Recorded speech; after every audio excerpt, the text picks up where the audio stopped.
Então, nesse vídeo a gente vai ver como construir um vetor ortogonal em um subespaço.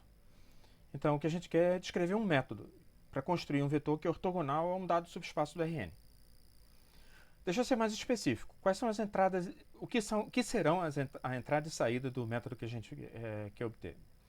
Então, como dados, a gente tem de partida uma base ortonormal de um certo subespaço S do Rn. Então, estou imaginando que não só eu sei o subespaço, mas eu já sei uma base ortonormal desse subespaço. E, além disso, um vetor V que não está em S. E o que eu quero é um vetor ortogonal a S construído a partir de V e dessa base. Lembra que um vetor ortogonal a um subespaço se ele é ortogonal a todos os vetores desse subespaço. Mas, na verdade, se você tem uma base do subespaço, se um vetor é ortogonal a todos os vetores de uma base do subespaço, como todos os vetores do subespaço são combinação linear dos vetores da base, então, na verdade, um vetor que é ortogonal a todos os vetores de uma base é ortogonal a todos os vetores do subespaço. Então, a gente pode reduzir o problema para um problema finito, no sentido de que a gente vai ter que achar um vetor que é ortogonal a todos os vetores de uma certa base do subespaço. E a base que a gente vai utilizar é uma base ortonormal. Vamos primeiro ver como é que a gente faz isso no R2. Então, imagina que você tem U, um vetor unitário do plano, e V um vetor que não pertence à reta gerada pelo vetor U. Estou chamando de a reta de L. Então, a gente sabe que o vetor V pode ser escrito como a projeção dele em U, mais a projeção dele no vetor ortogonal, em um vetor ortogonal a U, que a gente geralmente constrói trocando as componentes trocando o sinal de uma, né? Geralmente é o que a gente faz. Supondo que o vetor U e o vetor U ortogonal, U perpendicular, são vetores unitários, a gente pode escrever a projeção sobre o vetor U como sendo UV, o produto interno de U e V, vezes o vetor U. E aí, passando para o outro lado, a gente fica com a projeção como sendo V menos o produto interno entre U e V vezes U. Tá? Com isso, a gente construiu um vetor a partir de V e de U, que é perpendicular a U, porque a projeção de V sobre a componente, o vetor perpendicular a U, naturalmente vai ser um vetor perpendicular a U. Então, esse vetor é ortogonal à reta, porque a reta é gerada pelo vetor U. Portanto, é ortogonal a todos os vetores da reta. Tá, vamos generalizar, mas deixa eu escrever primeiro o que a gente acabou de aprender. Então, a gente aprendeu que se beta igual a U é uma base ortonormal da reta, então quando a gente faz V menos o produto interno entre U e V multiplicado por U, isso dá ortogonal a todos os vetores da reta L. Então o que é que a gente quer fazer? A gente quer não partir só da base beta como sendo formada por um vetor unitário, mas como sendo uma base ortonormal de um subespaço. Então a pergunta é que como é que a gente generaliza o V menos o produto interno entre U e V vezes U? Uma possibilidade bom, agora eu tenho M vetores, então o que eu vou ter que fazer é o produto por cada um desses vezes os vetores correspondentes. Então eu obtenho uma coisa desse tipo. Será que isso é ortogonal a S? Bom, vamos checar. Então, para checar, a gente vai precisar de fazer o produto interno desse vetor, V menos os produtos internos de U1V vezes U1, depois de menos o produto interno de U2V vezes U2, menos o produto interno de UMV vezes UM, assim por diante, é fazer o produto interno disso com U1. Na verdade, o argumento que eu vou fazer vale para qualquer vetor que você pegar. Eu vou fazer para o U1 só porque fica mais fácil de escrever.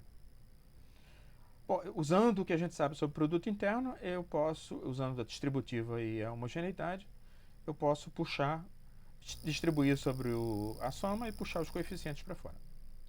Só que quando você olha para esse produto, você vê que tem um monte de cruzados aqui. Toda vez que esses produtos aparecem com índices diferentes, dá zero. Então, consequentemente, disso tudo que a gente tem aí, o que vai sobrar é somente isso. Mas, além disso, o produto interno de U1 por U1 dá 1, porque eu estou supondo que a base é uma base ortonormal, e o produto interno é simétrico. Então, o produto interno entre V e U1 ou entre U1 e V é a mesma coisa. Consequentemente, dá zero. Então, realmente, quando você faz o produto interno daquele vetor que a gente construiu, tentando generalizar o que apareceu no caso da reta, no plano, De fato, aquele vetor obtido generalizando daquela maneira é um vetor perpendicular ao 1. E a conta que eu fiz para o 1, naturalmente, vale para qualquer um dos vetores, o 2, o 3, o n. O m. Você pode pegar qualquer um deles e a conta vai funcionar. Então, não está nada especial, no caso, em ter escolhido o 1. Só que ficava mais fácil de escrever a conta. Tá. Então, o que a gente provou foi o seguinte. Se você tem uma base ortonormal de um certo subespaço e um vetor fora, quando você faz V menos, aí, produto interno de U1 com V vezes o 1, produto interno de U2 com V vezes o 2, menos produto interno de UM com V vezes o M, o resultado, o vetor resultante dessa diferença é ortogonal a todos os vetores de S. Tá? Porque, como a gente viu, ele é ortogonal a todos os vetores da base beta. E, consequentemente, como os vetores de S são gerados para essa base, ele é ortogonal a todos os vetores de S. Vamos fazer um exemplo. Então, pega, por exemplo, o plano gerado por esses dois vetores. Eles dois claramente formam uma base ortonormal, porque são unitários e quando você faz o produto interno, claramente dá zero, por causa da posição dos zeros nos dois vetores. Então, o que a gente tem que fazer, pega um vetor qualquer, e o que a gente vai fazer é, em primeiro lugar, se perguntar se esse vetor pertence ao plano S. E a resposta é clara, não, porque para pertencer ao plano S, a primeira e última coordenadas e a segunda e terceira coordenadas, a primeira e última tinham que estar iguais e a segunda e terceira tinham que estar iguais. E nesse caso aqui não são. Então isso não está em S. Então o que eu vou ter que fazer é V menos o produto interno de U1V vezes o 1 menos o produto interno de U2V vezes o 2. Bom, o produto interno de U1 por V é 1 mais 5. Bom, isso dá 6. A raiz de 2. Quando você multiplicar pelo vetor 1, fica 6 raiz de 2 vezes 1.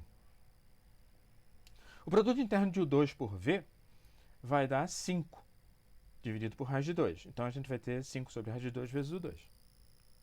Substituindo agora os valores de U1 e U2, os raiz de 2 se cancelam. Tem um raiz de 2 que vem de U1 e um raiz de 2 que era do produto interno, aí viram 2.